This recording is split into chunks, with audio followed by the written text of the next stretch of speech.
At the end of the day, when the sun goes down and night comes, a new light appears in the sky. Like a big pale ball, it seems hung in space among the stars. This is the moon, the Earth's nearest neighbor, the same moon which has shone in just the same way for your father, for his father, and for boys and girls all over the world for as long as man can remember. Like you, they also wondered about the moon as they watched it shine in such a friendly way at night. And they asked questions, too. Is the moon another world? Why does the moon seem to have different shapes? Do people live on the moon? Men have been studying the sky for hundreds of years to find the correct answers to your questions. They work in special buildings which are called observatories. Inside the observatory, there is a huge telescope with which they can search the sky and learn more about the heavenly bodies. Scientists who study the sky are called astronomers. The astronomer knows more about the moon than about anything else in the sky, because the moon, even though it is thousands of miles away, is closer to the Earth than any other heavenly body. The telescope helps the astronomer see the surface of the moon as if he were almost on it. What does he see when he looks at those shadowy markings on the moon which seem to look like a big round face, and which some people call a man in the moon? Let's look through the astronomer's telescope. See how close the moon seems to be now.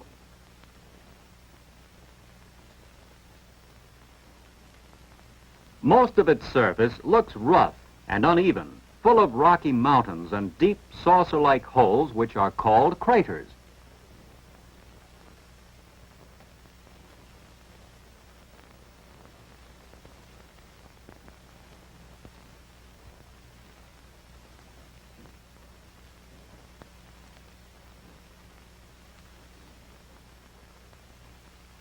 There are also level places on the moon, like this tremendous dark plain. Astronomers once thought that it was a large sea, but we know now that there are no seas on the moon. In fact, there is no water, no air, no clouds, no wind or rain or snow. The weather is always the same. Where the sun beats down on the barren, rocky plains of the moon, it is boiling hot, too hot for anything to live.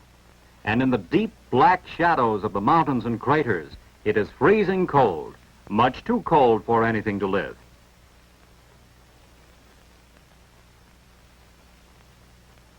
And so nothing could live on the moon.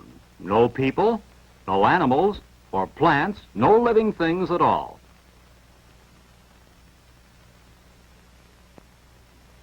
The moon is about 1/4 the size of our Earth and is nearer to us than any other body in the sky. The Earth is always pulling the moon, just strongly enough to keep it from flying away, yet not enough to make it fall onto the Earth. And so the moon keeps going about the Earth always in the same path. It takes the moon a little more than 29 days, almost 1 month, to make its trip about the Earth. Moonlight isn't nearly as bright as sunlight, is it? That's because it isn't really the light of the moon that we see. Actually, the moon gives off no light of its own. The moon is like a ball, a very much larger one than this, of course. Against a dark background, like the night sky, and with no light shining on it, the ball is dark, and you cannot see it. But when you shine a light on it, it becomes bright. We know the ball gives off no light of its own. We say that it reflects the light which shines on it. And so it is with the moon. We see the moon only because the sun is shining on it, just as the sun shines on the Earth. The moon reflects the sun's light to us on the earth, and that's what our moonlight is. Do you notice that the sun can light up only half the moon and half the earth at one time? Let's pretend that this lamp is the sun, this globe is the earth, and the rubber ball is the moon. As the moon moves about the earth, there are times when we can see only a part of its lighted side. That's why we see the moon in different shapes.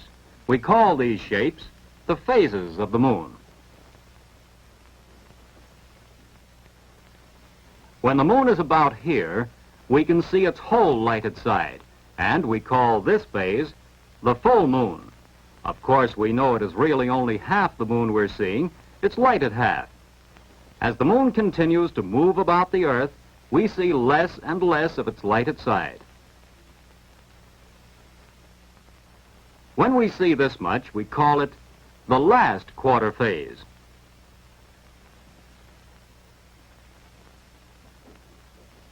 As the moon moves around toward the side of the earth where the sun is shining, we on Earth see still less of its lighted side. Even though the entire moon is still there, we cannot see much of it because we're looking at its dark side. Soon we can't see the lighted side at all, and we call this position of the moon the new moon.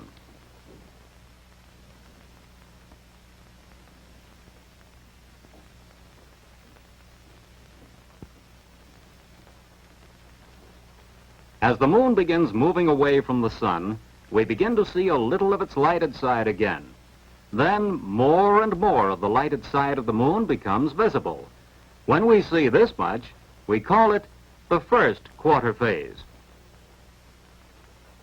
And here is the full moon again.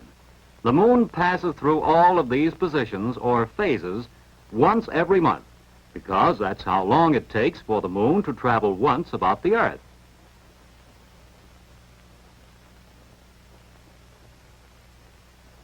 So when the moon over your house looks like this some night, you know that the whole moon is still there, even though you can see only a part of its lighted side. Does the moon have any effect upon the earth? Yes, it has a very important effect. Just as the earth pulls the moon, so the moon pulls the earth. And this pull causes the tides in the ocean, high tide and low tide. Now let's see if we can remember some of the things we have learned about the moon. The moon has mountains and plains, something like our Earth, but the moon has no air or water, and living things cannot exist there. The moon is about 1/4 the size of the Earth, and is always moving. A complete trip takes about 29 days. The moon doesn't give off any light of its own, but simply reflects the light of the sun. The sun can light only half the moon at one time. There are times when we cannot see all of the lighted part of the moon. When the lighted part faces away from us, we cannot see the moon at all. As the moon continues to move about the earth, we see more and more of its lighted side. And that's why the moon seems to change its shape regularly.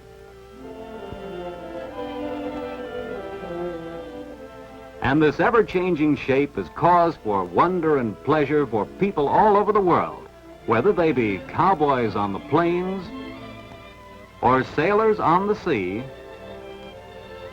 or a boy at home. For whoever we are, and wherever we may be, we all share the wonders of our Earth's nearest neighbor, the moon.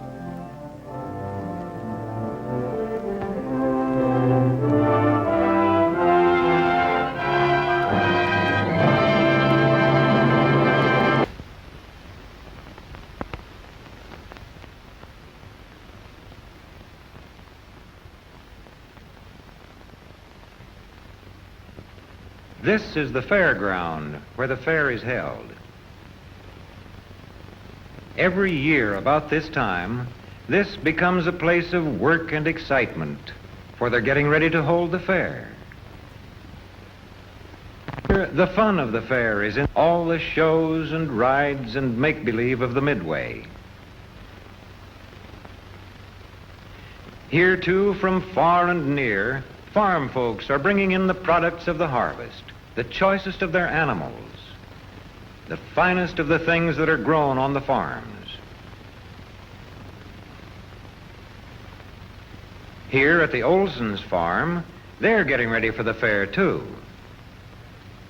Into the truck goes one of the calves that Johnny Olson has raised. Each of the boys is taking his finest calf to the fair. This is Johnny, and this is bigger brother Bob. Sister Ann is going, too.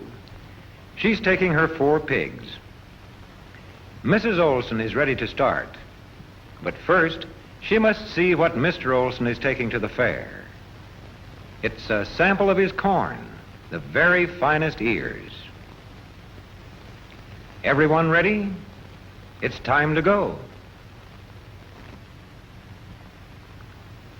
And now they're off with their corn, their pigs, and their calves to have a day of work and of fun at the fair.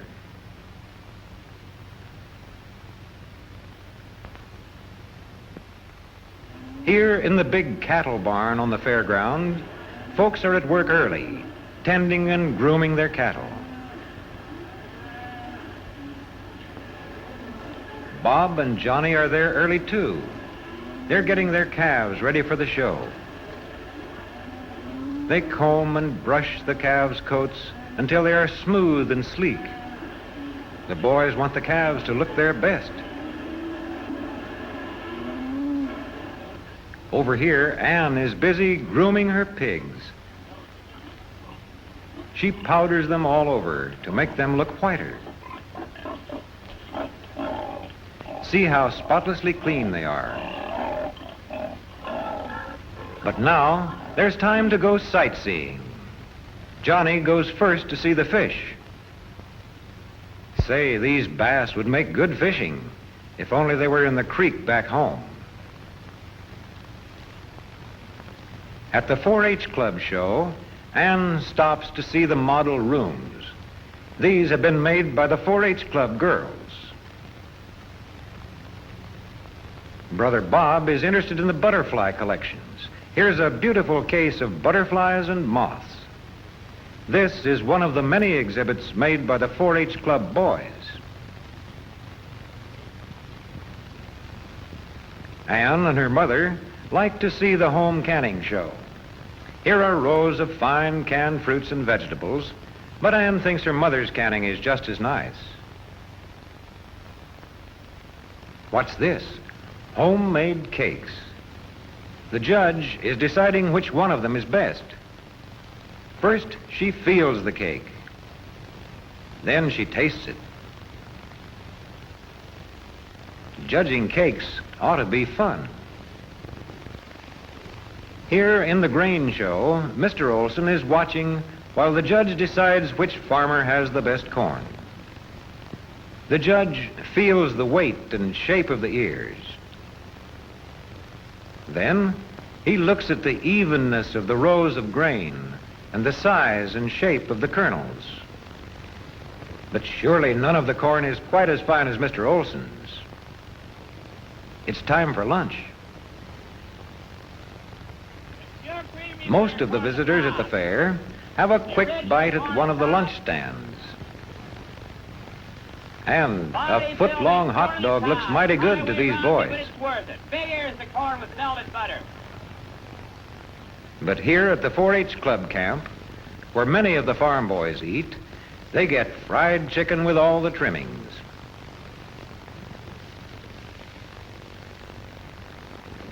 Other fairgoers like to picnic on the grass like this.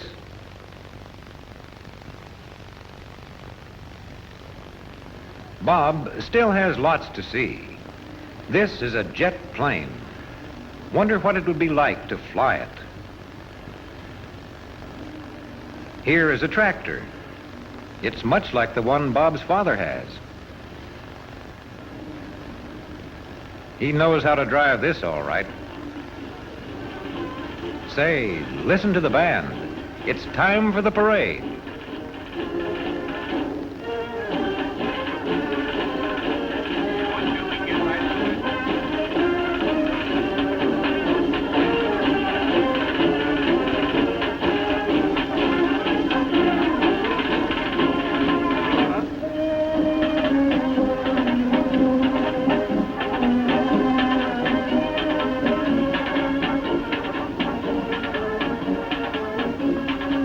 parade is put on by the farmers' clubs from all over the state. This float was made up by one of the 4-H clubs. Now at the grandstand, the races are beginning. A car gives the starting signal, and here come the racers down the track and away.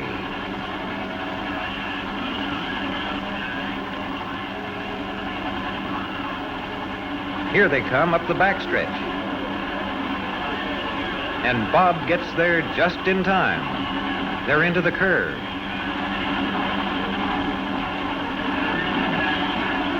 They're going into the home stretch. And here they come across the finish. The race is over.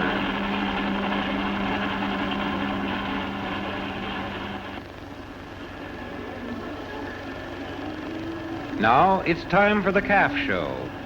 Bob and Johnny are putting the finishing touches on their calves. Johnny polishes up the horns till they fairly shine. And Father, of course, stands by. Now the boys take their calves to the arena where the show is beginning.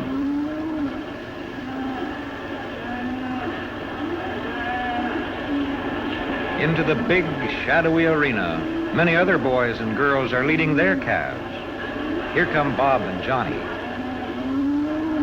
They take their places in a long line. The judge is to choose which among all these calves is the best. Bob and Johnny hope he'll choose theirs. Up here, the folks are looking on. Now the judge is coming down the line. He looks at each calf closely with a practiced eye and quickly sees the best and the weakest points. Now he orders the doubtful calves out of the show. Too bad. Bob loses out. But what about Johnny? He's still in line, and now the judge wants to see his calf opened. He looks at Johnny's calf very carefully. But what's this? Here's Johnny back in line. Well, it looks like he has a winner. Now, the judge is picking out the champion of them all. It takes careful work to choose the calf with just the right size and build and weight and firmness. One by one, the judge ranks the calves and sends them back to their proper places in the line. At last, the choice is made. The judge's work is done. He has picked the winners. Well, the champion's blue ribbon goes to a girl. Johnny gets a ribbon, too. His calf is a winner. Now the day's work is over, and it's time for fun. The gates to the Midway open on 100 ways of having fun. There are shows and games of every kind. And, best of all, a thrilling ride on the giant Ferris wheel.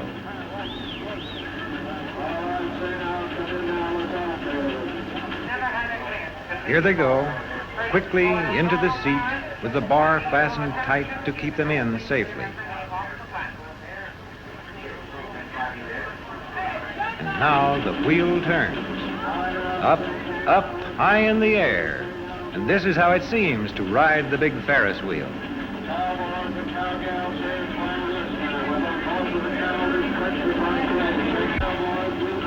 And now for a ride on the whip. This is how it seems to ride on the swooping, whirling whip. Too soon, the rides are over. And too soon, all the fun comes to an end. But our friends are very happy. They've had a wonderful day at the fair.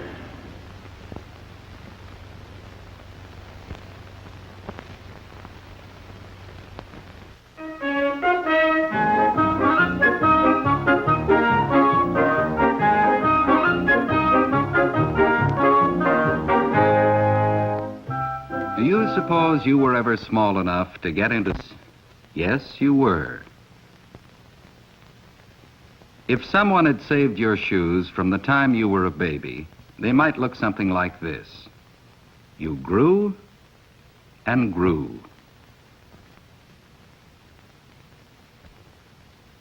Have you ever wondered how you got to be this size? Is it just that your feet get bigger? Or your arms stretch?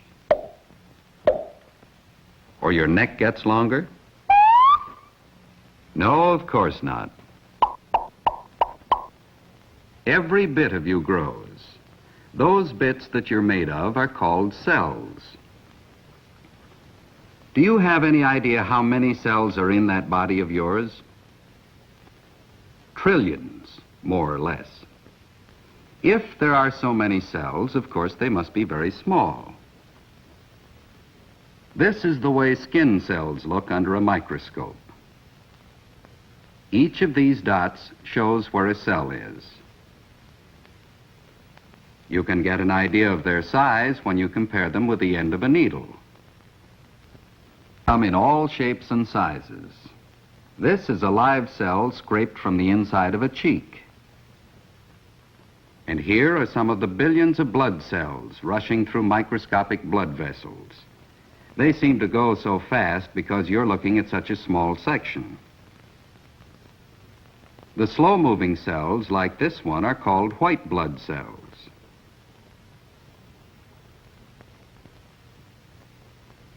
Here, as they slow down, you can see the red blood cells. Out here are some of the trillions of cells of the body. Each cell is alive, and like all living things, it needs food. When it is fed, it grows. Most cells grow to a certain size and then divide into two cells. Here under the microscope is a cell from a living body, a cell growing and dividing. The action has been speeded up in photography. In your body, the division really happens much more slowly.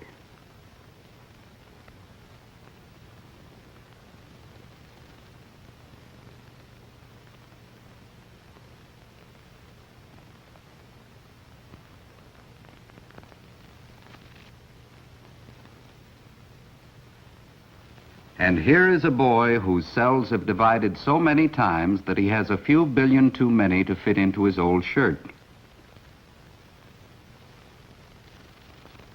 Whenever he takes a bite of food, his body starts to change it in such a way that it can be used to feed his cells.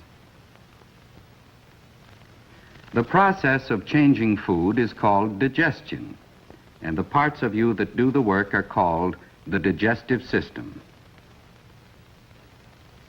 There are three main parts in this system: the mouth, stomach, and intestine. Digestion starts as soon as you take a bite. Your teeth grind the food into smaller pieces that are easier to digest. At the same time, glands produce saliva that mixes with the food and begins the process of making it soft and liquid. Just thinking about food can make your mouth water.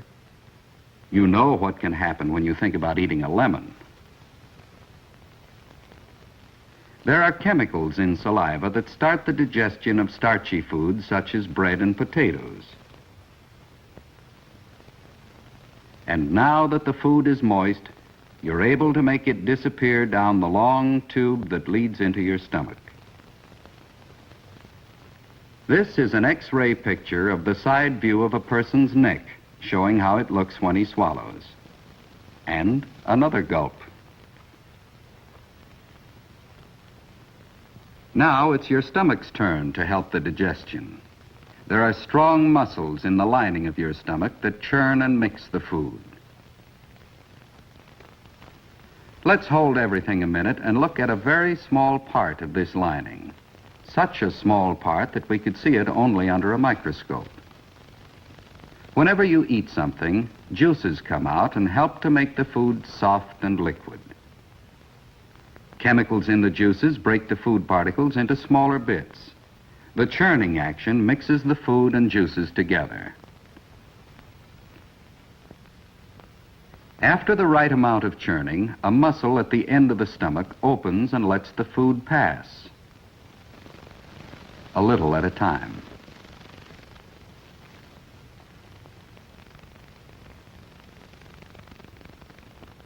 Even with all this churning and mixing, most food still isn't digested completely. The process is finished here in the intestine. If you could see this intestine wall, you would find millions of small fingers called villi, so small that you could see them only under a microscope. It's the job of the villi to absorb the food from the intestine after it's digested. As in the stomach, strong muscles in the walls of the intestine churn and mash the food. Juices come out and help the digestion.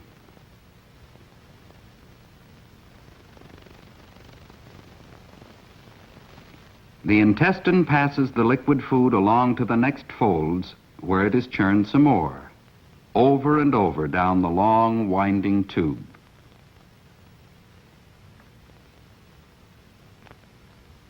This tube is 4 or 5 times as long as you are, so you can imagine how thoroughly your food is digested before it reaches the end. There are parts of the food, such as gristle and fibers, that your body can't digest. This waste passes along to the last section of the intestine and out of the body. But digestion is only part of the story. How do all those bites between meals and those breakfasts and lunches and dinners change you from a size 12 to a size 14? How does digested food get to your cells? Something has to carry it from here to every one of the trillions of cells in your body. Your blood is the transportation system. The walls of your intestine are filled with microscopic blood vessels called capillaries. The liquid food prepared by digestion can now soak through the walls of the villi and into the capillaries. You can do an experiment that will give you an idea of how this happens. First, dissolve some sugar in a glass of water. Make a cone out of a folded paper towel and pour the water in. The question is whether the sugar will go through the paper. Yes, it tastes sweet. Food can pass through a wall of paper. Dissolved food soaks through the walls of the villi and into the capillaries just as easily. The blood carries the food through larger and larger blood vessels. Most of it is taken to your liver, which acts as a storehouse. This storehouse lets food out little by little as your body needs it. From your liver, blood carries the food up to your heart. Each heartbeat sends blood to every part of your body, out through blood vessels that get smaller and smaller, finally so small that you can see them only under a microscope. Here again, you can see the blood cells rushing along. Food is also rushing along, though of course you can't see it.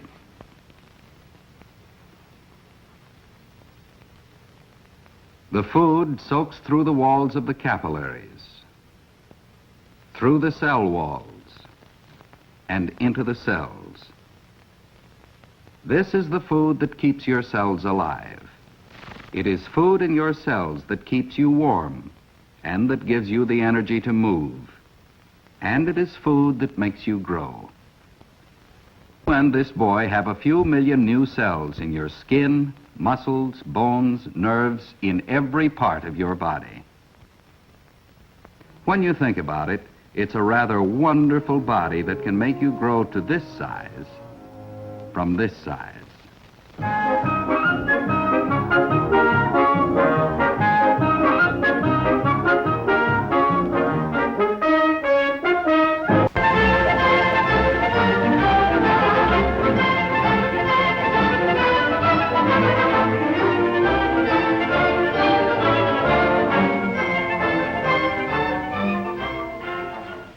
upon a time, in a neighborhood pretty much like yours, perhaps, there were some children who played together all the time.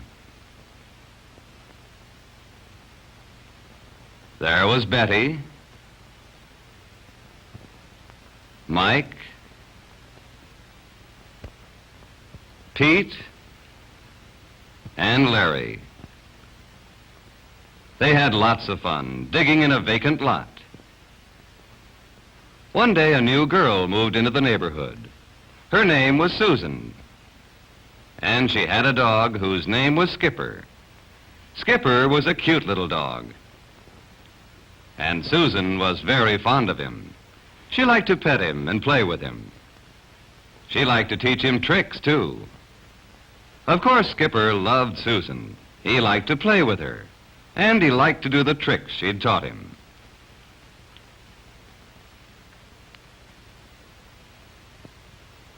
But fond as Susan was of Skipper, she didn't want to play with him all the time.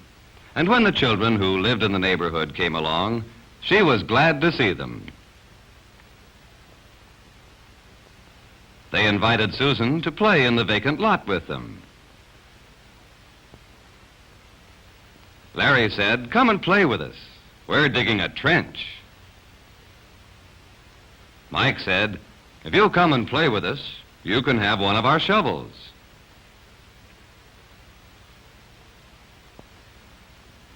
"You should see our trench," Pete said. "It's long and wide and deep, too. We're having fun." "I'd like you to play with us," said Betty. "I've been hoping a girl would move into our neighborhood." "Please come." Susan decided to play with the children. She asked Skipper to come along.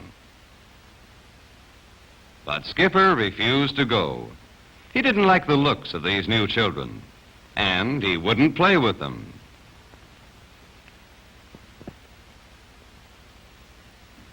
While Susan and her new friends went off to have a good time, Skipper stayed at home on the porch.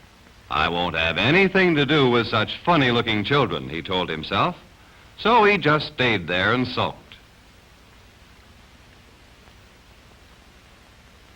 Now there were some dogs in this neighborhood. They belonged to Susan's new friends. They played together, too. When they saw Skipper sitting alone on the porch, they came over to ask him to join them. But when the first dog came up and invited Skipper to play, Skipper looked at him and barked a mean bark. "I won't play with you," he said. "You have a funny shape." The first dog's feelings were hurt, so he turned around and left. The second dog came up to Skipper. "Come and play with us," he said. But Skipper didn't like the size of this dog. He was too big, so he snarled and barked at him, telling him to go away. The big dog backed away. He was a nice dog and didn't want to fight.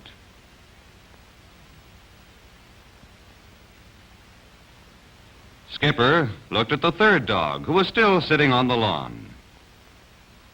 And he snarled and barked again in the meanest voice he could manage. "I don't like the color of that dog's coat," he said to himself. He snarled and barked some more. And he chased the new dogs all the way down the street.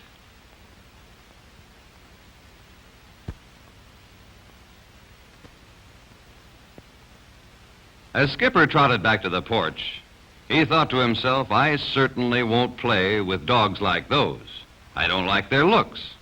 I'll just wait until a dog who's the right size, shape, and color comes along, or I won't play at all." So Skipper just sat and sat and sat. But soon he got tired of sitting. He decided to look for something to do. No, Skipper, don't go into the garage. There's poster paint in there. No, Skipper. Skipper!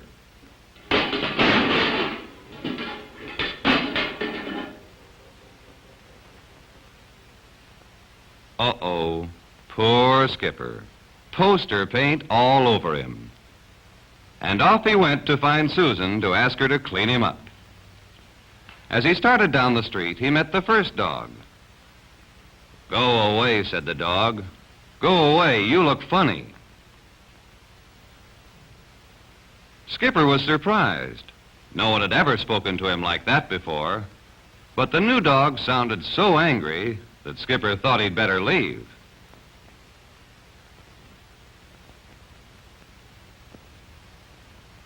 And then he met the second dog. The second dog looked at Skipper and said, Go away, you're funny. Maybe you don't remember me, Skipper said to him. I'm Skipper. You wanted to play with me before. Not now, said the second dog. Go away. He sounded angrier than the first dog, and just as Skipper was about to leave, the other dogs came up. Hiding behind the big dog, the third dog said, Go away, Skipper. We don't like you. Skipper had had enough. Look, he said, you're all being pretty silly. This is just paint on me. It's only on the outside.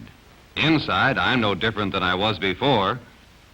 You're the silly one, said the big dog. We don't care what you're like on the outside. It's inside that matters. And inside, you're not a nice dog. And then the three dogs chased Skipper all the way home.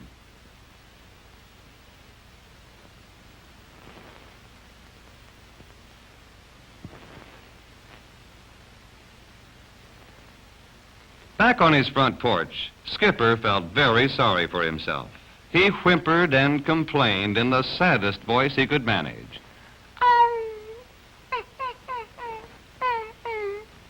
In the vacant lot where she was playing, Susan heard Skipper.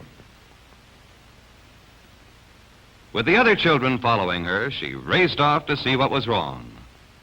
As soon as she saw him, she knew what was wrong.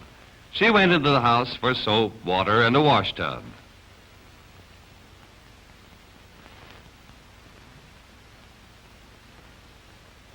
In the backyard, all the children helped give Skipper a good bath. And while they washed him, Skipper did a lot of thinking. I have been a silly dog, he said to himself. Imagine not liking others because of their looks.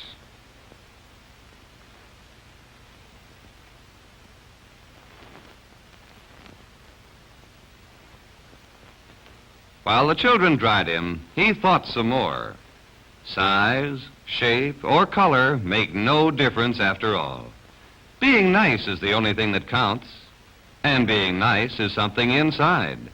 Nothing else really matters.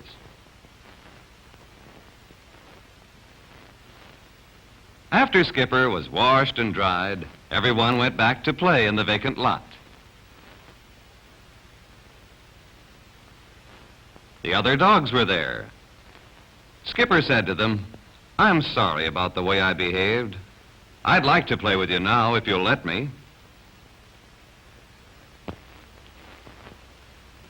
After that, everyone played together and had a good time.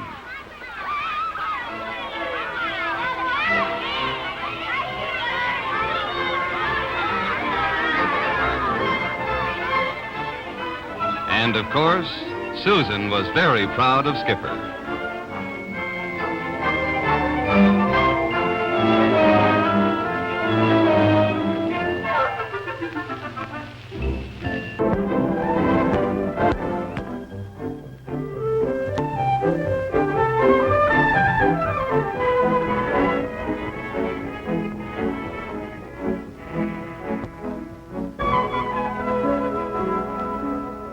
When Jane and Bobby go for a ride on their sled, it's usually little Bobby who does the riding, while big sister Jane does the pulling. But Jane doesn't mind. The runners are smooth, and the sled glides easily over the hard, well-packed snow. Well, it did glide easily until it reached this bare spot where there isn't any snow. Have you ever wondered why it is so much easier to pull a sled on snow or ice than it is to drag it over a bare sidewalk or dry ground?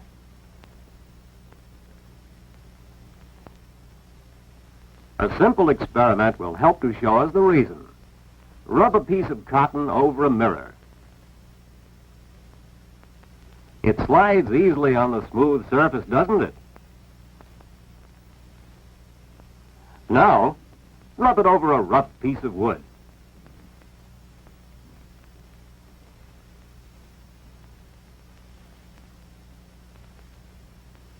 The splinters and bumps on the wood catch on the cotton and hold it back. It doesn't slide so easily on a rough surface, does it?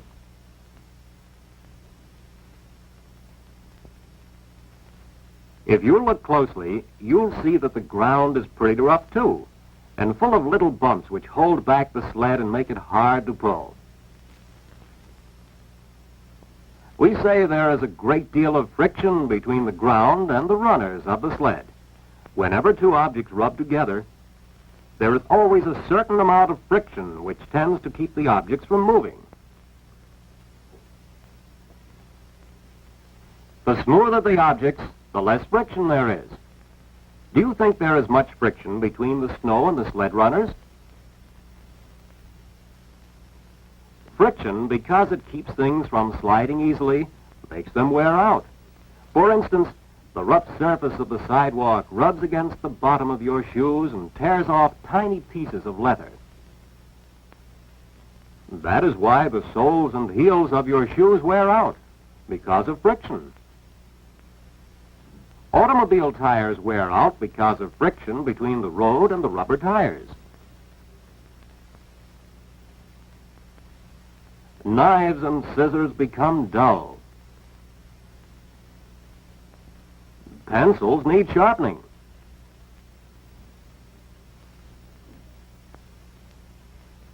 Machines wear out, all because of friction. We cannot do away with friction entirely, but can you think of ways to reduce it? One way, of course, is to make the parts that rub against each other as smooth as possible. The moving parts of machinery are made very, very smooth in order to reduce friction.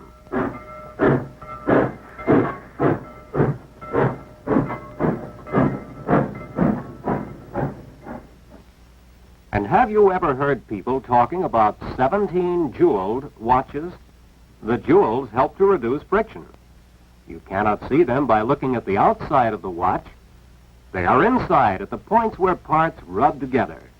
Jewels such as rubies and sapphires are harder than steel and can be polished to a very fine smoothness. Watches having a large number of jewels in them usually last longer than watches made entirely of metal.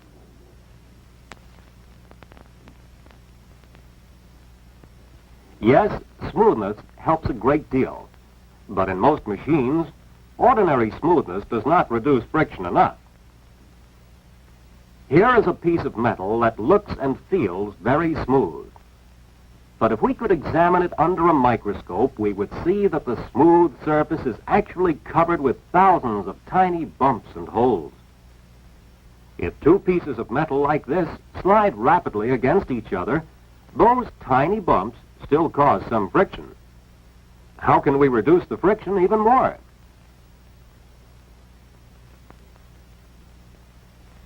By putting grease or oil between the two moving parts, we can fill up all the little holes. Now the moving parts are actually sliding on a thin, smooth layer of oil instead of rubbing against each other. Without oil, no machine could last very long because friction would wear it out. Automobiles must be greased and oiled regularly. Sewing machines must be oiled.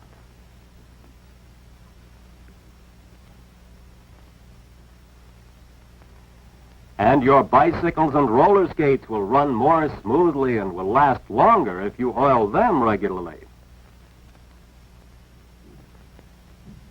Have you ever tried to move a barrel? If you have, you know that it is much easier to roll it than it is to slide it. And so another way of reducing friction is to change sliding friction to rolling friction. Of course, that's easy if the object is round, like a barrel. But suppose the object is square, like a box. How can we use rolling friction here? That's right, by putting rollers under it. And we can make our work still easier if we change the rollers to wheels.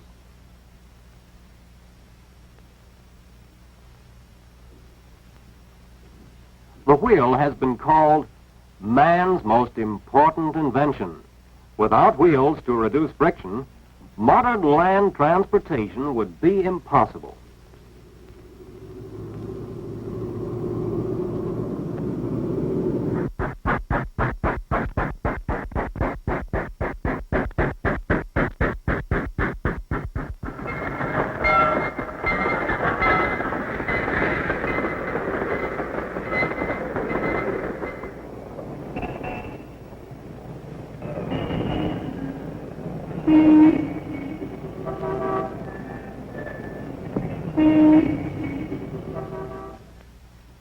To make wheels roll more easily, we use ball bearings to reduce the friction between the wheel and the axle.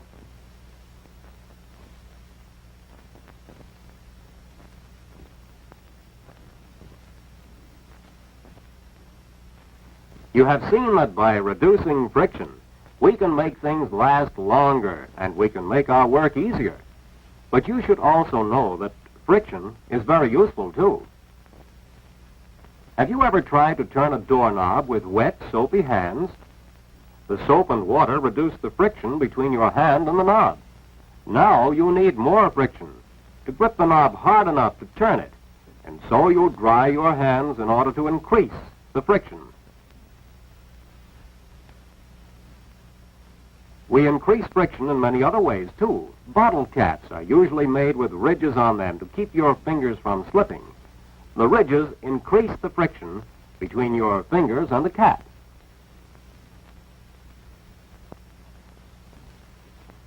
Automobile tires have rough treads on them to increase the friction between the road and the tires so they'll not skid. We use friction as a brake to stop moving objects.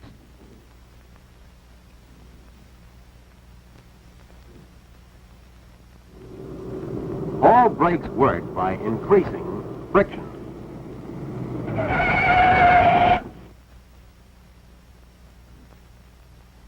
And we use friction in walking. Without friction, you couldn't walk because your shoes would not grip the ground. Now see if you can answer these questions. How does friction help you to write on the blackboard?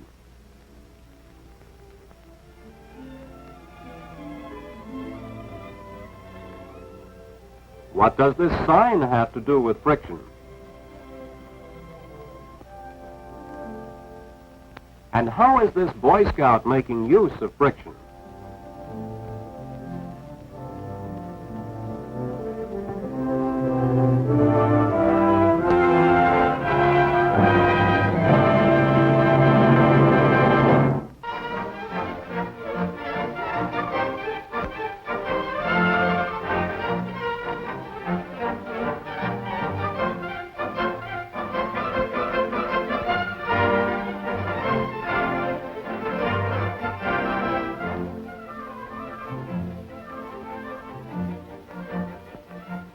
This is the story of a question that had to be answered, and of how it was answered.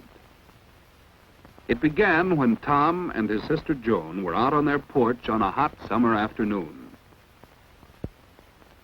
Joan was taking it easy, enjoying her lemonade, when something caught her eye. Look, Tom, the pitcher's perspiring. What makes it do that in hot weather anyway? I don't think it's really perspiring, Joan. I think the drops of water right out of the air, the same as when it rains. Well, if they come from the outside, why don't they form on the empty glasses, too? Maybe it's because the pitcher's a lot colder.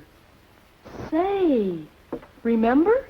Dad said one time that clouds are made up of tiny drops of water, and that these form when cold air meets warm air that's carrying water vapor. Now, why couldn't it be the same thing here? When the cold pitcher meets the warm air. Say, maybe it's a difference in temperature that brings the water out of the air and causes it to settle on the pitcher. But Joan disagreed. She still thought that if a glass had any water in it, cold or hot, there would be drops on the outside. So the only way to settle the question was to try it out according to both their ideas. They decided to use 2 jars for their experiment. Tom filled his jar with ice and cold water to make its surface very cold. Joan filled hers with hot water.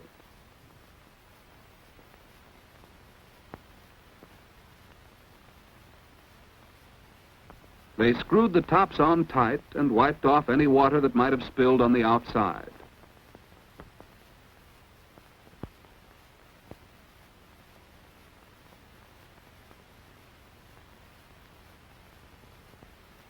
After holding the jars upside down to make sure the water couldn't leak out, they took them out onto the porch where the air was very warm.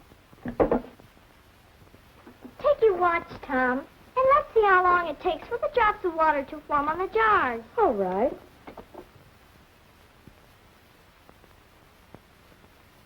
Look, Joan, only 2 minutes, and already drops of water on my cold jar.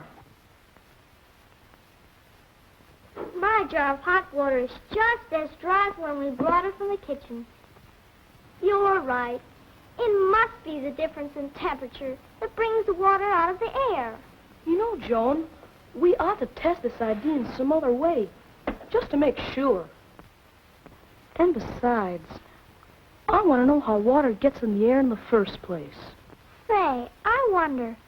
Water gradually disappears into the air out of the fishbowl. It goes even faster when it's heated on a stove. Mother says that's called evaporation. Well, don't you suppose that's the way water gets into the air? Well, let's try it. And say, Joan, at the same time we can make another test, just to see if it really is the water in the air that settles on the cold jar. So they took the cold jar back into the kitchen, wiped it dry, and set it near the stove. Then they started heating some water in the tea kettle. According to their ideas, the water in the tea kettle would evaporate into the air. Then the moist air would meet the cold jar and form in drops on it.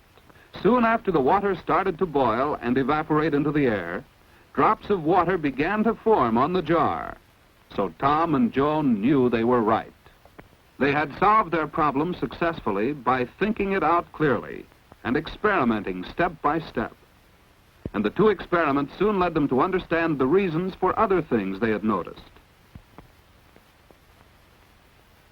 Tom now knew why the laundry dries much quicker on a dry day. For on a damp day, the air is already too full of moisture to absorb much more.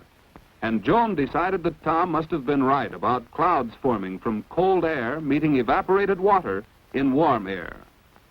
By the same method that Tom and Joan used, man through the ages has increased his knowledge of the world about him. We call this knowledge science, and we have set it down according to certain divisions. These are astronomy, the study of heavenly bodies; botany, the study of plants; zoology, the study of animals; physiology, the study of the functions of living organs; geology, the study of the structure of the earth; chemistry, the study of matter and how it changes; and physics, the study of matter and energy. When we want to know something about the world we live in, we can find out much about it by studying the branches of science. The best way to find out is to use the scientific method. This is not as hard as it sounds. We have already seen how Tom and Joan used this method to answer their questions. And what is the scientific method? First, be curious about everything you see. How does it act? Why does it act one way and not another? Joan was curious about the drops of water on the pitcher. Out of the curiosity of scientists has come most of our modern knowledge. For example, there was Hans Lippershey, a spectacle maker in Holland more than 300 years ago. The story is told that one day, while holding two spectacle lenses, he happened to look through them at the steeple of a church across the way. He was astonished at how near the weathercock seemed through the lenses. From Lippershey's curiosity about lenses came our first telescopes. Curiosity alone is not enough. There are other steps in the scientific method. The second is observation. Tom and Joan observed that while drops of water formed on the pitcher, they did not form on the empty glasses. Thus, they were following the paths of the great scientists and making careful observations. Not long after Lippershey's discovery, a very observing scientist named Galileo saw the moons around the planet Jupiter. On other nights, he observed these moons in different positions. So he knew that Jupiter has a family of moons traveling around it. These observations led to the hypothesis, the third step in the scientific method. This means deciding what you think is the answer. Galileo decided that if Jupiter has a family of moons, the Earth might not be the center of the universe, as people in those days thought, but merely one of the planets, all of which travel around the sun. An earlier astronomer, Copernicus, had formed the same hypothesis, but Galileo's observations made it much more certain. Tom and Joan, too, formed hypotheses. One was Joan's opinion that it was the water inside a glass that made the outside wet, whether it was hot or cold. But a hypothesis must always be tested. One way of testing is to experiment. Testing showed that Joan was wrong, for drops of water formed only on the cold jar. Testing will sometimes show that you have not made the right guess. So you keep on thinking and testing. Tom and Joan did this when they experimented to find out if water actually evaporates into the air and then forms on a cold surface, according to Tom's hypothesis. Galileo's hypothesis has been tested from his day to ours. Countless observations and computations have led us to a definite conclusion that the Earth and other planets do rotate about the sun. In a like manner, Tom and Joan reached a definite conclusion after testing their hypothesis. The conclusion is the final step in the scientific method. Yet often, one conclusion will lead you to other questions, observations, experiments, and conclusions. When you use the scientific method, you are taking your first steps toward a fuller understanding of the world about you.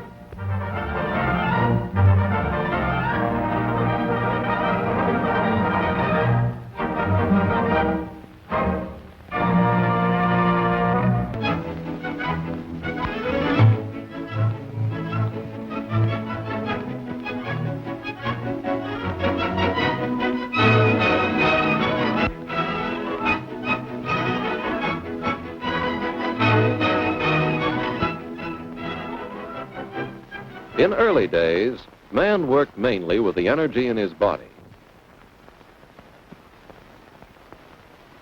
Today, we use many forms of energy which can work for us in a wide variety of ways.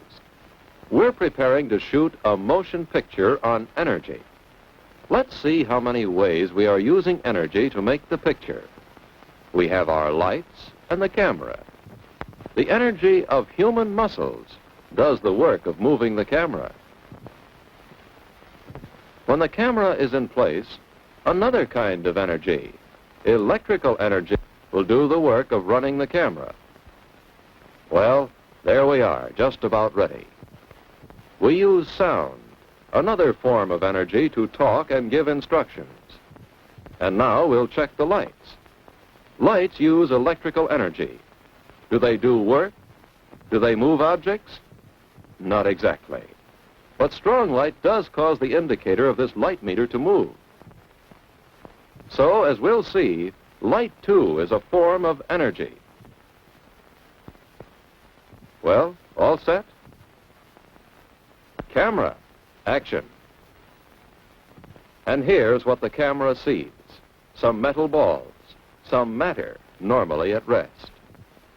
Energy is required to move these objects.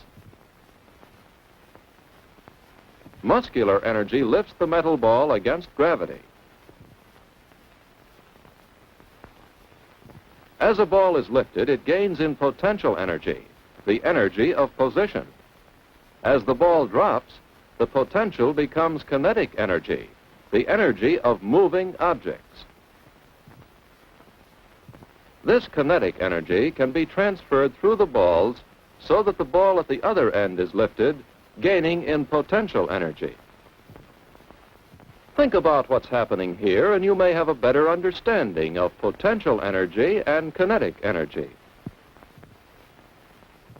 The same principle is used in a pile driver. The kinetic energy that drives the pile comes from the position of the hammer, potential energy. And how is the hammer lifted? By the steam engine, which gets its energy from the chemical energy of coal.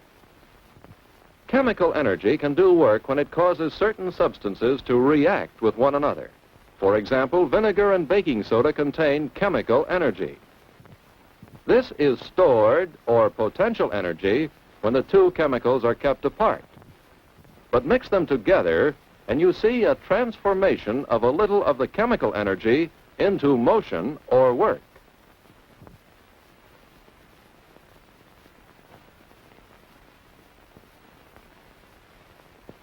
A storage battery accumulates chemical energy when it is charged. This is changed to electrical energy when you press the starter button to turn over the motor.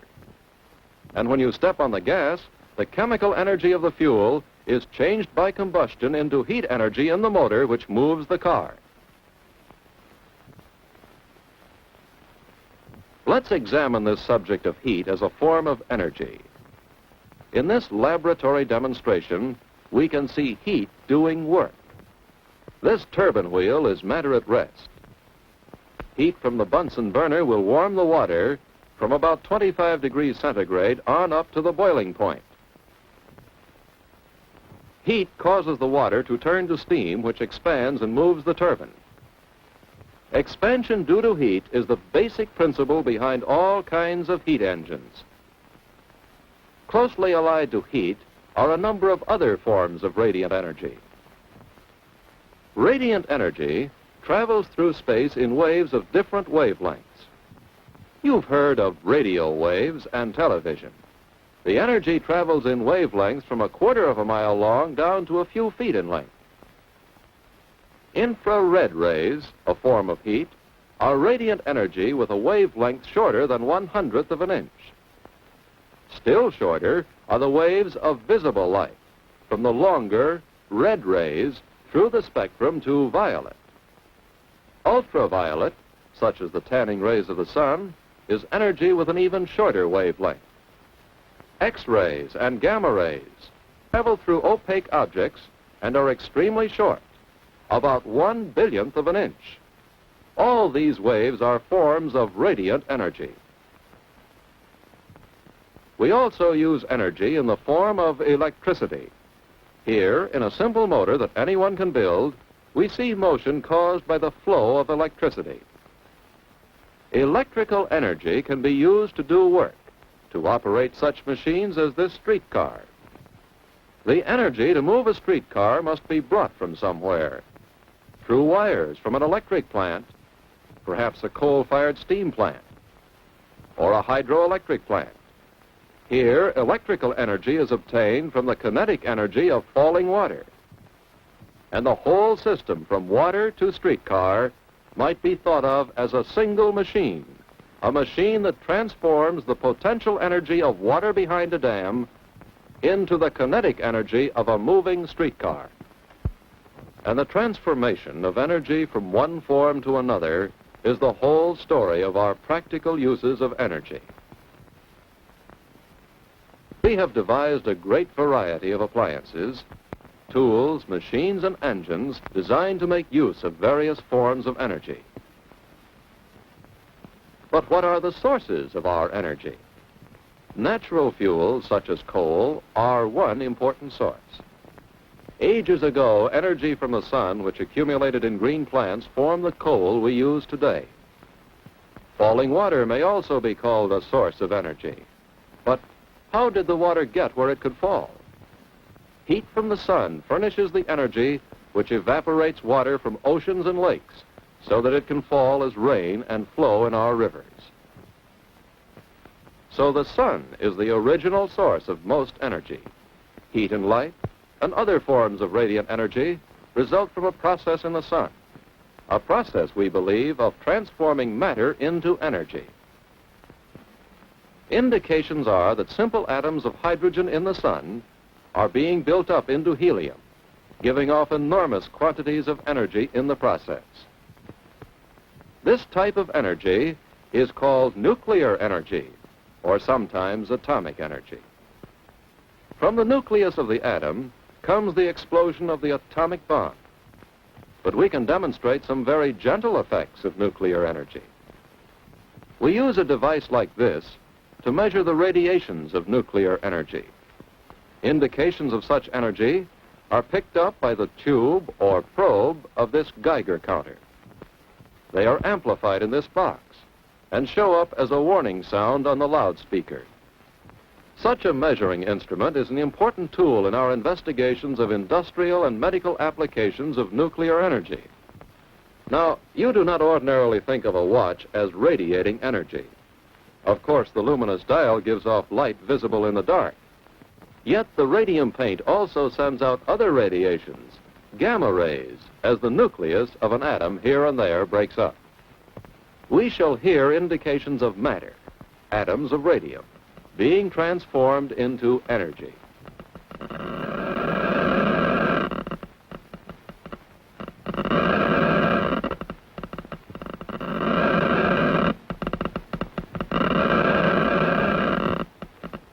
We can also see indications of this radiation of nuclear energy.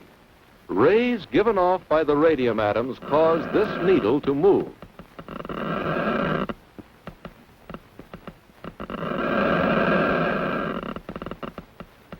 And so we've learned a little about our sources of energy and the forms it may take. We've seen potential energy, the energy of position, transformed into kinetic energy, the energy of movement. We've seen an example of chemical energy.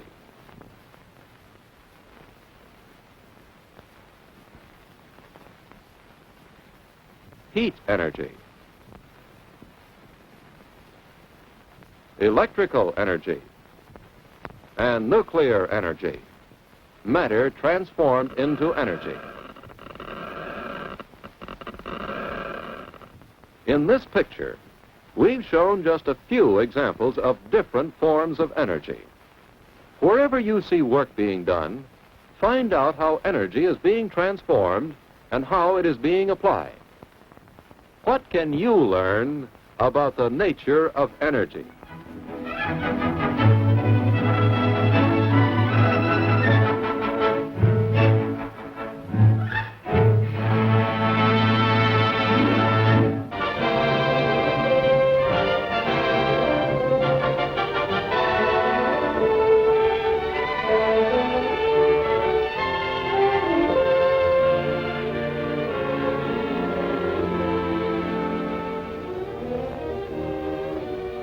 Now for my mail. What's this?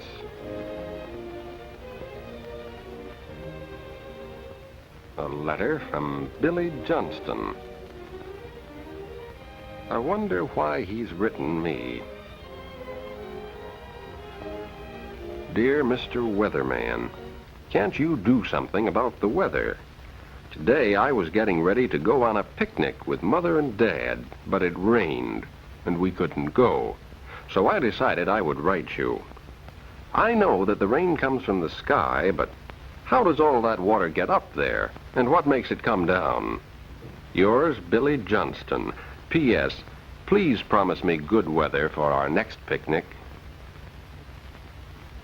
Guess I'd better answer Billy's letter right away. Too bad the rain spoiled his picnic. Dear Billy, you know that neither I nor anyone else can make the rain stop or start, but maybe I can tell you where it comes from, where it goes, and how it gets back up in the sky. Do you remember how you've looked up and seen the clouds shutting off the blue sky? The clouds got bigger and darker as you watched. And soon, it was raining. Rain does a lot of good work, Billy. It fills the streams and brooks and rivers. It gives water to the trees and bushes and flowers so they can grow. Some of it makes puddles on the ground, maybe by the walk in your yard. But when the rain stops and the sun shines again, the water in the puddles gradually disappears. Though you can't see it, some of the water is going right back into the air. When you've watched Mother get your supper, have you ever noticed the tea kettle boiling on the stove? As the water boils, the steam rises from the spout and goes into the air. If the water boiled long enough, it would all turn into steam and go into the air. And that, Billy, is what happens to the water in the puddles. The sun warms the water and turns some of it into water vapor, which goes into the air, but so slowly that you can't see it. This invisible water is called water vapor. And here's another way to answer your question, Billy. You may have helped Mother hang wet clothes out on the line. If water didn't turn into vapor and go into the air, those clothes would never dry, no matter how long they hung. They'd stay wet, full of water. But because water does turn into vapor in the warm air, the clothes will dry as they hang out on the line for a few hours. Whenever water goes back into the air, we say that it evaporates. Evaporates. See the word vapor in there? Evaporates means to turn into vapor. Later, when you came back to take the clothes down, they were nice and dry because all the water in them had evaporated into the air. All the rain that falls, sooner or later, goes back into the air. That's how the rain gets up in the sky. Water evaporates from the puddles. It also evaporates from the brooks, and the lakes, and the rivers, and from the oceans. Everywhere it is evaporating, turning into water vapor and going back into the air. You've played with a mirror, haven't you? Flashing the sun's reflection on the side of the house. If you blow on the mirror, you'll see that your breath gives off water vapor too. See how it dulls the mirror? You can rub it off. Plants, too, return water to the air. But again, you can't see it because water vapor is invisible. Yes, plants of all kinds give off water vapor. The flowers, the bushes, and the trees. They all use water from the earth and send it back into the air.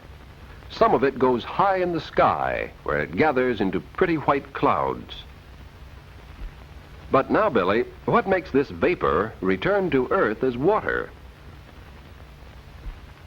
Watch sometime when Mother pours hot water into the sink. When the hot steam touches the cool glass, it forms drops of water which are almost like raindrops. See how wet the window gets? Heating water makes it evaporate. Cooling vapor changes it back to water. We say it condenses. Look at the glass next time you drink your milk. Does it seem to sweat? Well, the glass isn't really sweating, of course, but it is wet. It's just the water vapor in the nearby air being condensed or turned back to water by the cool glass. The same thing happens outdoors. Invisible water vapor is turned back to water by the cool air. Some vapor condenses on flowers and bushes where it forms tiny drops of water called dew. Sometimes the cool air condenses the water vapor into a heavy gray mist that looks like steam. This we call fog. But much of the vapor rises into the sky.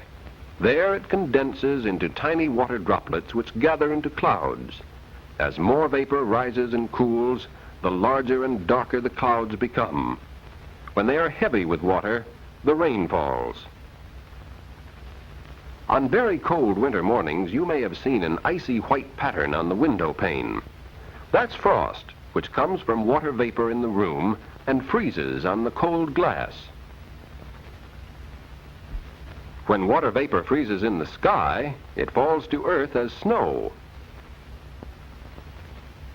Snow stays on the ground for a while, but slowly melts under the sun's warming rays and goes back into the air as vapor. Just remember, water always evaporates into the air.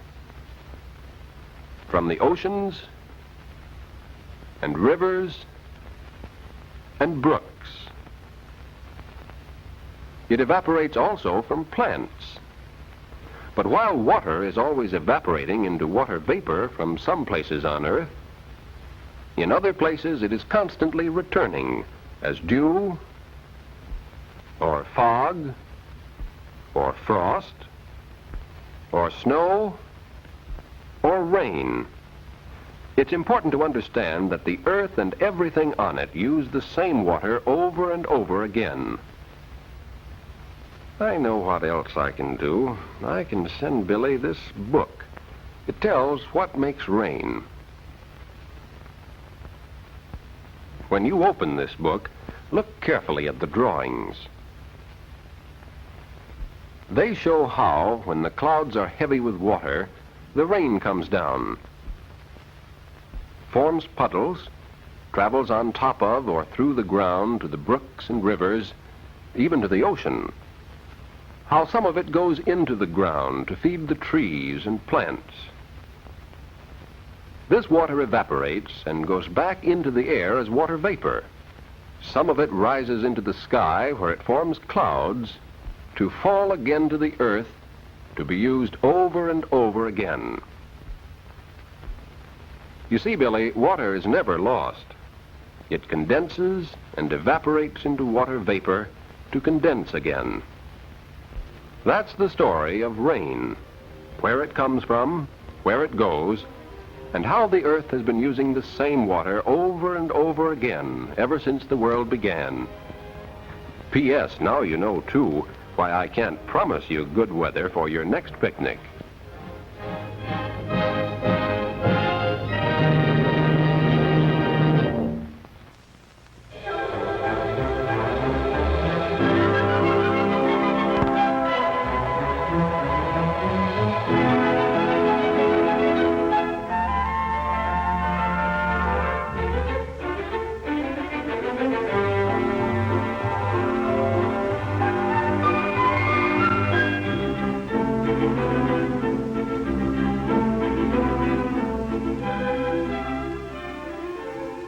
There are many visual aids, but one of the oldest is the chalkboard and chalk. Whether you call it a chalkboard or a blackboard, you'll find it in nearly every classroom. Although it has many advantages, there are occasionally some problems. For example, perhaps you've had ghost marks left when the chalk is erased.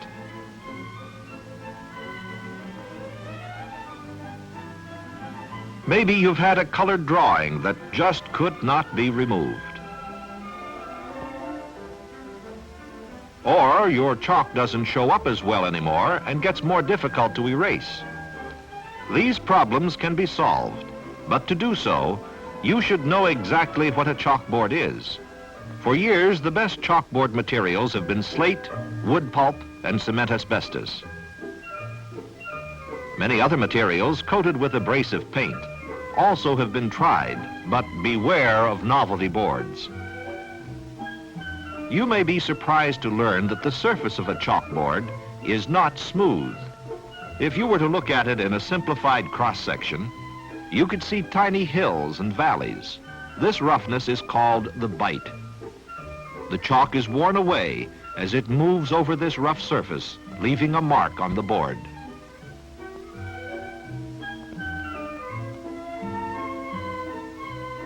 A good bite is essential if your chalkboard is going to read clearly and erase properly without shine or glare.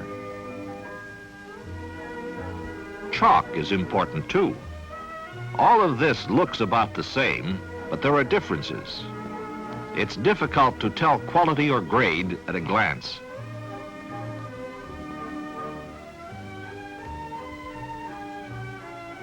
This is the best grade on the market. Technically, it contains 95% or more pure English precipitated whiting. This is medium grade chalk, which is about half domestic whiting and half common clay. It looks glazed and slick.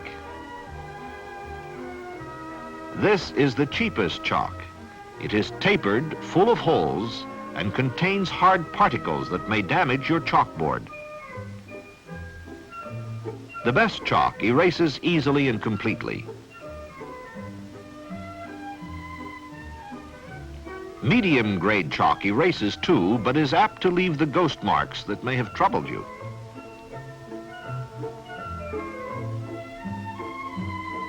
Low grade chalk is more difficult to erase and leaves even more obvious ghost marks.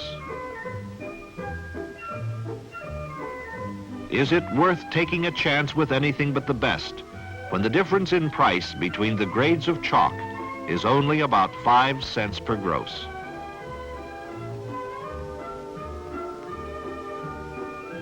Colored chalk quality is important too. These pieces look the same except that some are more vivid in color. But notice how the pastel colors show up better on the chalkboard. This is top quality chalk, made especially for chalkboard use.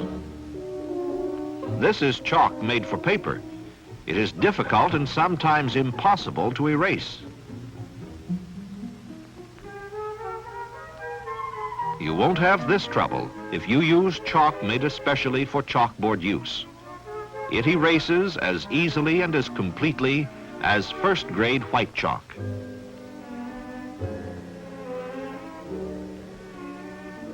Chalk made for paper cannot be erased, but that doesn't mean it can't be removed.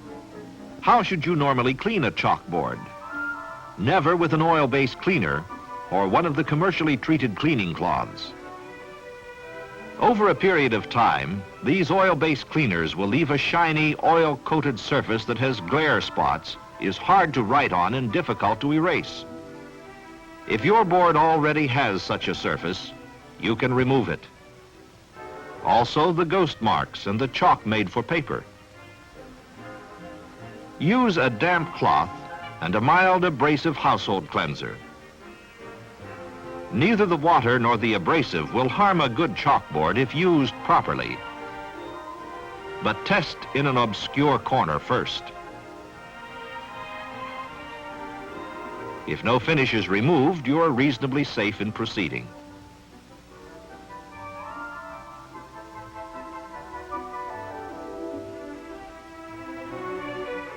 It takes only a light rubbing to remove these three troublemakers. After the marks are gone, erase, wash, and rinse the board thoroughly with clear water in order to remove the dissolved chalk.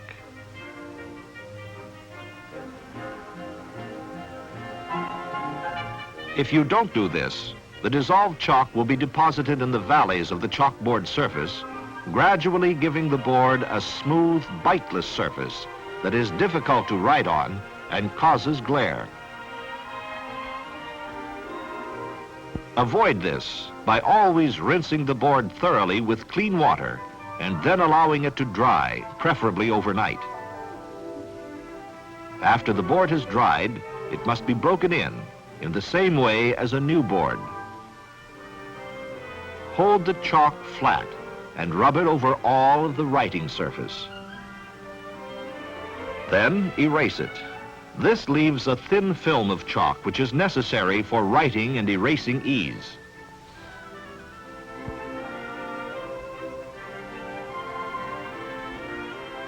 For regular cleaning, use the dry cleaning method. A good grade felt eraser with several strips of felt is recommended.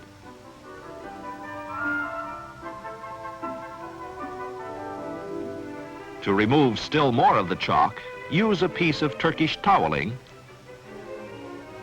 or a chamois.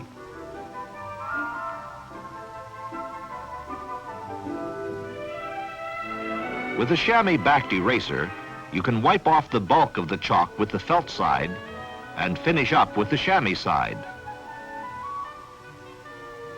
Clean the chamois side frequently with a cloth. You can keep your erasers and chalk tray clean by using an eraser cleaner regularly. Building custodians will usually perform much of this work, but you should make sure that the chalkboard is clean and well chalked in whenever you use it. With your chalkboard in good condition, there are lots of ways to use it for better teaching. With the whole class, of course, and with small groups. Use your chalkboard for individual work, too.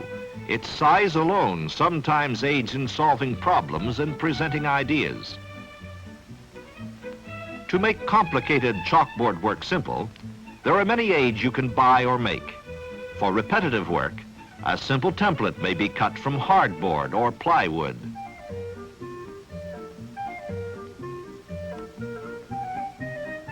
Notice how the handle makes it easier to use.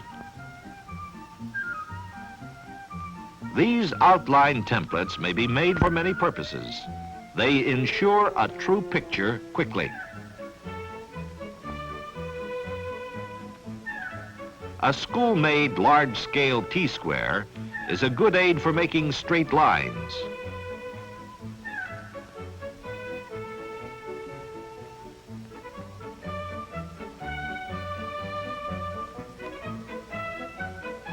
Triangles have many uses.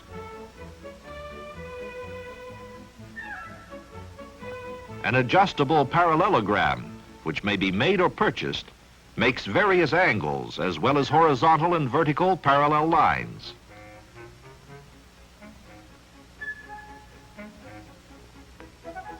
This easy-to-make guide helps draw a series of parallel lines. It's easy to use opaque or overhead projectors to transfer illustrations to chalkboards.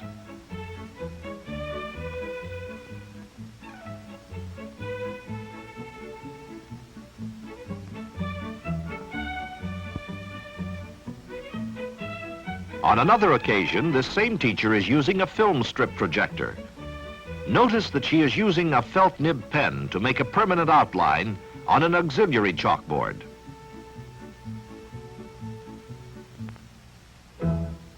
You might find or buy an extra piece of chalkboard, or you may make one by painting a piece of plywood with chalkboard paint. This is a special paint, so follow the directions carefully. The permanent lines do not erase, so you can quickly illustrate a variety of things on the same basic outline. You'll have ideas for using this technique in your teaching.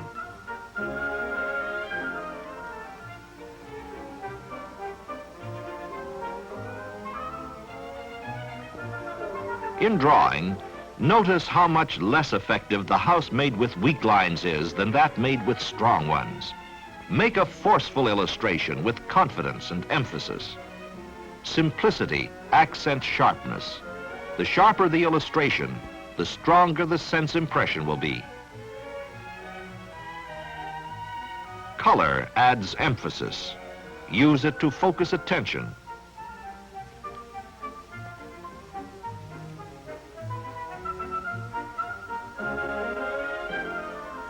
In this more advanced situation, a technical diagram illustrates the action of water and sunlight on growing plants.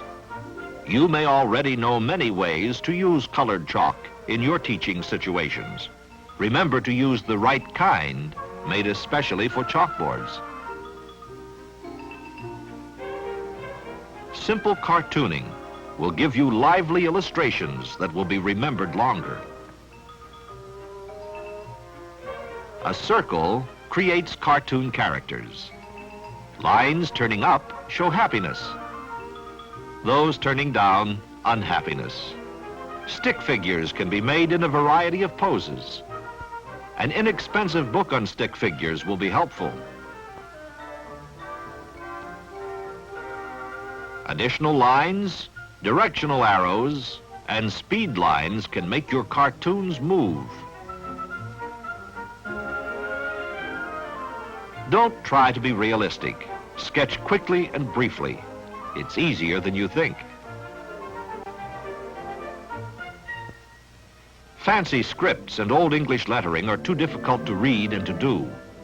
Good chalkboard lettering should be bold and purposeful. Strong, clear, vigorous writing that can be read from the back of the room attracts and holds attention. You'll find that guidelines are real aids to lettering and writing. These faint ones can be seen easily only by those near the board. They are being made with a water crayon of a color similar to that of the chalkboard. These lines won't erase, but they can be washed off. If you want more permanent lines, use a felt nib pen, but remember they will be difficult to remove.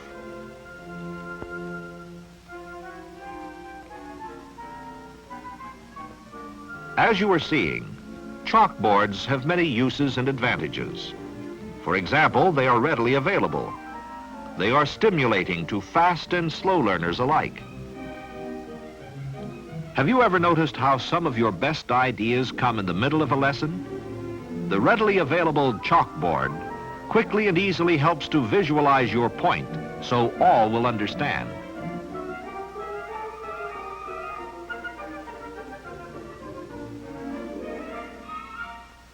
Chalkboard illustrations can show action. The drawing of these lines on a chalkboard map involves action and makes learning more interesting. It also increases retention.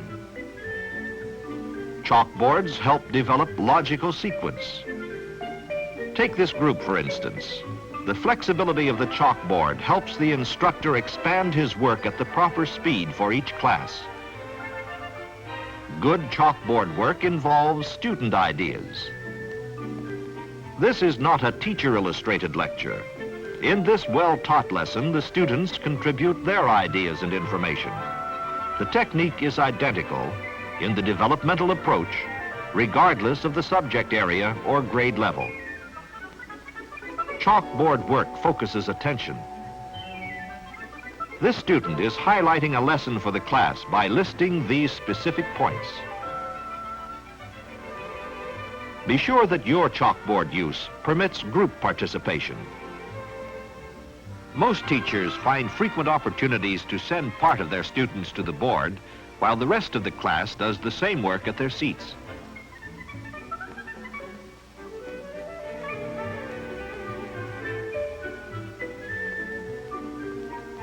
Chalkboards are adaptable. Notice the many different ways these teachers are using chalk and chalkboards.